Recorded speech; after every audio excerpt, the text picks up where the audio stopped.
Chapter 2 Argand Diagrams Part 2 Multiplying and dividing complex numbers in modulus argument form. When a complex number is written as z is equal to r multiplied by cosine theta plus I sine theta, it is described by r, the modulus, which is the size and distance from the origin, and then theta, which is the argument, which is the angle from the positive real axis. This form makes multiplication and division much easier. Rules for multiplication. If z1 is equal to r1 multiplied by cos theta 1 plus I sine theta 1, and z2 is equal to r2 multiplied by cos theta 2 plus I sine theta 2, then z1 multiplied by z2 is equal to r1 multiplied by r2 multiplied by cosine theta 1 plus theta 2 plus I sine theta 1 plus theta 2. We do so by using the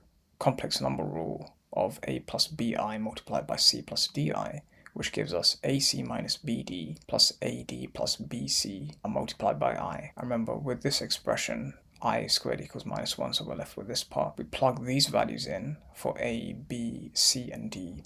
So for multiplication, you multiply the moduli and you add the arguments. For example, if we have z1 is equal to 3 multiplied by cosine pi over 6 plus I sine pi over 6, and then z2 is equal to 2 cosine pi over 4 plus I sine pi over 4. You multiply them. First we multiply the moduli, so that's 3 times 2, which equals 6. Then you add the arguments. So we have pi over 6 and pi over 4. First we make the denominators the same. We make them common denominators, so 12 and 12. That becomes 2 pi over 12 plus 3 pi over 12 equals 5 pi over 12. And using this expression, we can then have z1 multiplied by z2 equals 6 times cosine 5 pi over 12 plus I sine 5 pi over 12. That is the answer in modulus argument form. Now we move on to an Argand diagram. Multiplication results in a stretch and a rotation. So multiplying complex numbers combines two effects at once.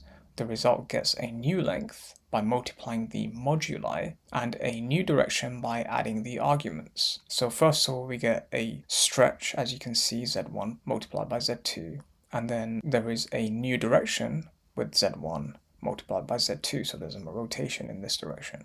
The rule for division: if we have z1 is equal to r1 cosine theta 1 plus I sine theta 1, and z2 is equal to r2 cosine theta 2 plus I sine theta 2, then z1 divided by z2 is equal to r1 divided by r2 cosine theta 1 minus theta 2 plus I sine theta 1 minus theta 2. And this follows complex number rules, where we have a plus bi divided by c plus di gives us this expression here. And when we plug in the values a, b, and c, and d equals r2 sine theta 2, we end up with this expression here. For division, you divide the moduli and then you subtract the arguments.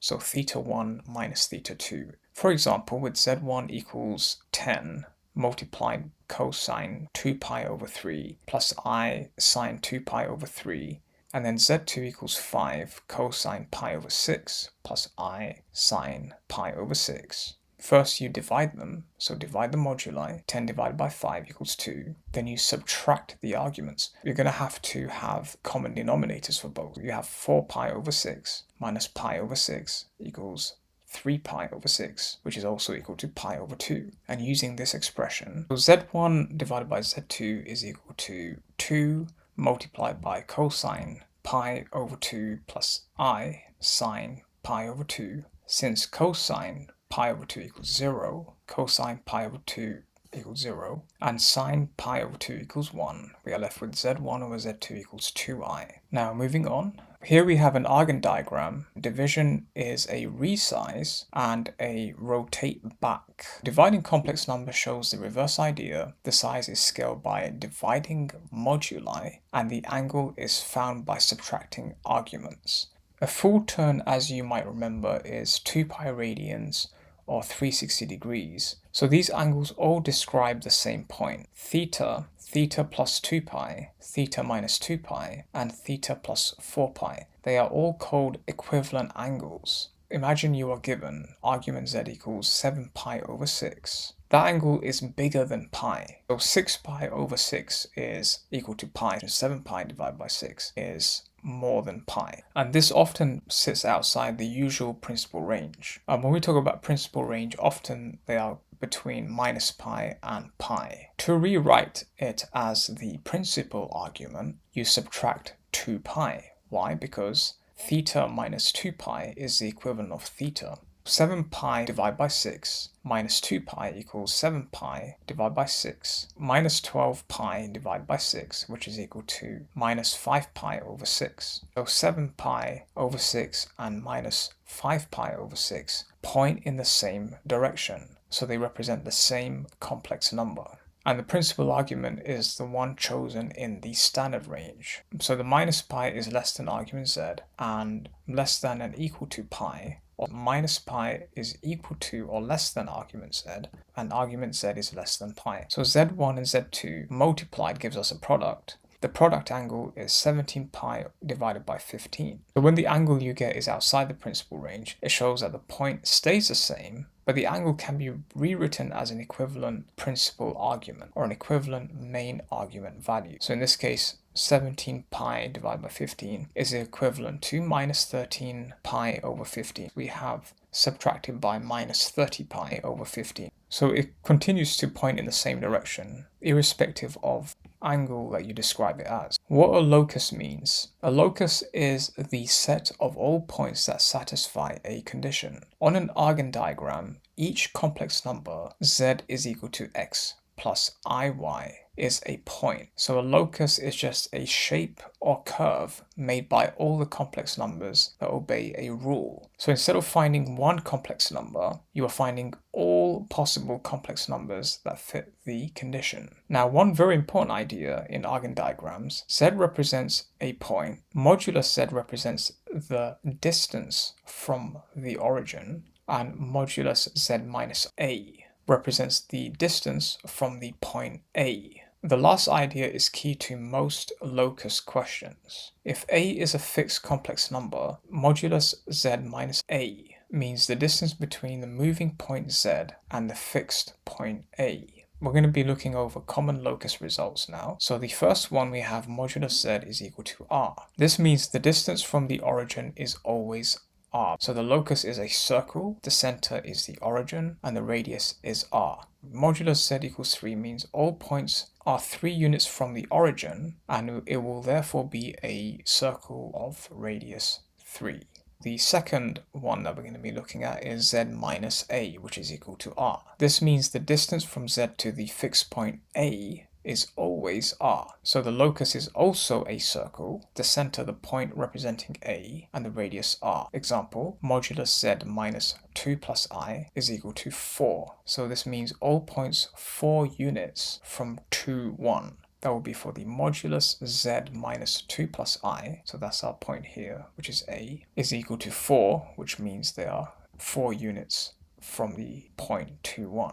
Argument z equals theta. This means the point always makes the same angle theta with the positive real axis. So the locus is a straight half line starting from the origin at angle theta. It is not a full line both ways, it is a ray from the origin. So we can just draw a half line here, and then it's always going to create an angle theta from the positive real axis. Now we have argument z minus a, which is equal to theta. This means the point z makes angle theta relative to the point A. So we have a point A, and then we have an argument theta. So the locus is again a half line, but starting from the point A, not from the origin. A region is what happens when the condition is an inequality instead of an equality. It doesn't equal to anything specifically. That's what it means by an inequality. So an example would be the modulus, which is less than 3. So it's not equal to anything, it's an inequality. This means the distance from the origin is less than 3. So the region is the inside of the circle of radius 3, but not including the boundary. So we have a dotted line around here. So the region is the inside of the circle of radius 3, but not including the boundary. This is called an inequality. So it does not equal to 3 itself, and therefore is an inequality. When we have modulus which is equal to or less than 3, this means the inside including the circle itself. So the inside of the circle and the boundary itself included. So the circle and everything within the circle itself, and 3 units from the origin. Argument z more than pi over 4. So first of all, we have the angle, the argument, pi over 4. Again, it's an inequality, so it doesn't include the boundary itself, but everything more than argument z, which is more than pi over 4. So we shade everything from the positive real axis up to this point. So anything above argument z more than pi over 4. Here is an example. So we have the modulus z minus 1 is equal to and less than 2, and imaginary as a function of z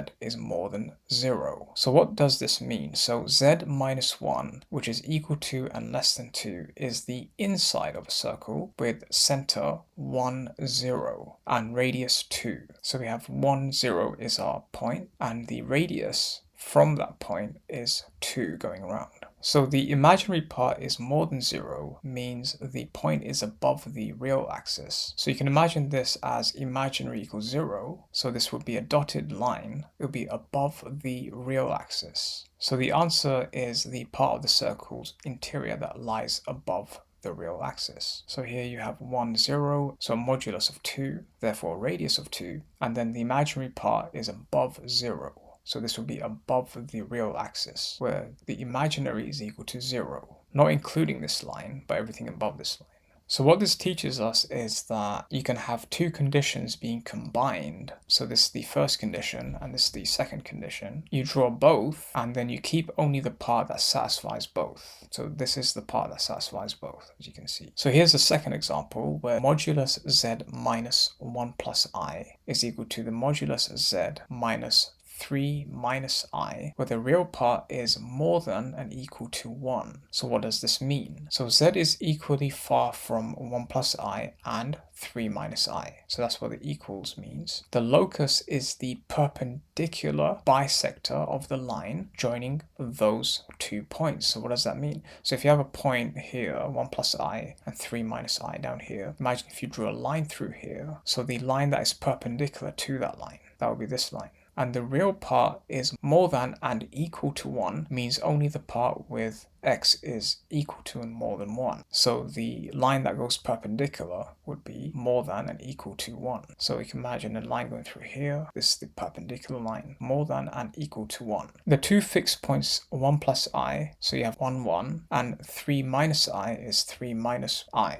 The perpendicular bisector, y is equal to x minus 2. So obviously if you have x is equal to 2, then y is equal to 0. So this will be y is equal to x minus 2. So the answer is the part of the line y is equal to x minus 2, for which x is equal to or more than 1 on the real axis. So what does this teach us? This example shows us that when distances from 2 points are equal, the result is a straight line, not a circle. So the equals is kind of a giveaway, and it wouldn't be a circle in this case. Now for our final example, we have modulus z plus 2i is less than 3, and 0 is less than the argument z plus 2i, which is less than pi over 3. So we have modulus z plus 2i less than 3 is the inside of a circle centered at 0 minus 2 with radius 3. So why is it minus 2? So we can imagine if we have minus 2i as z plus 2i gives us 0 on the imaginary axis. So therefore we have minus 2i. Is less than 3 is the inside of a circle centered at 0 minus 2 with the radius 3. So we start at 3 and we go around. But we do not go completely around because the next condition is 0 is less than the argument z plus 2i, which is less than pi divided by 3, which is 60 degrees, means the point lies between two rays. So this is one ray and here's the second ray, and this is the argument. So it lies between these points. You can imagine this as the real positive axis in this case. So that's 0 going around